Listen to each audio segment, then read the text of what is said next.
Naghahanap ka ba ng townhouse? Mura? Matibay? Dito lang sa Metro Manila? Nandito tayo ngayon sa Modified Cruiser. Dito lang po ito itatayo sa Evergreen Subdivision, Bagumbong North, Caloocan. Ang Modified Cruiser, upon turnover, pwede mo siyang i-extend para lalong lumaki ang unit nyo or pwede nyo rin pong pataasan pa third floor. Tapos ang Modified Cruiser, meron po itong 3 bedrooms, 2 toilet and bath, 1 car garage. Meron po itong lot area na 56 square meters, floor area na 57 square meters. Tara, house tour po tayo. Ito po yung garahe. Kasya po dito yung isang sasakyan, mapasidan man yan or SUV. Tara, pasok po tayo sa loob. Ang Modified Cruiser, meron na po itong tiles. Dito pwede mong ilagay yung TV mo, may saksakan na po siya dito, may outlet na po siya. Then ito po yung living area. Meron po itong napakalaking bintana para sa ventilation po natin.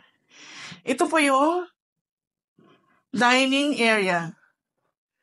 Ito po yung kitchen. Meron na siyang cabinet. Ito na yung countertop. Meron na siyang cabinet dito. Dito, meron tayong CR sa baba. Naka-full tiles na po siya. Meron na siyang bowl, sink, and shower. Ito naman po yung lagay yung dirty kitchen, labahan, at pwede mo siyang i-extend ang bahay para lalong lumaki. Tara, akyat po tayo sa taas.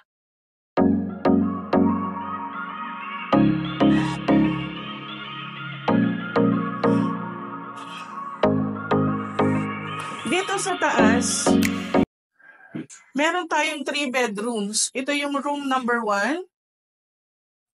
Naka-sliding window na po siya. Ito yung lagayan ng aircon and saksakan. Meron na rin po tayong another outlet.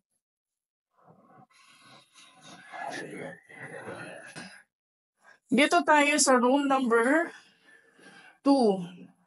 Sliding window pa rin.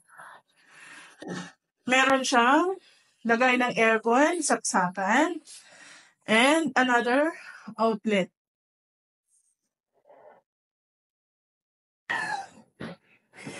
Ito yung master's bedroom. Meron na siyang lagay ng aircon, saksakan ng aircon, tapos another outlet.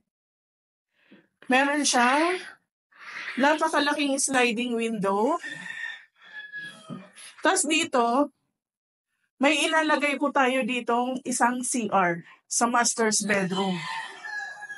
So kung meron man kayong katanungan about sa unit, quotation, trippings, tawag lang po kayo sa 0917-104-5572. Or di kaya i-message niyo lang po ako sa page namin, City Home PH. Tara, tripping na.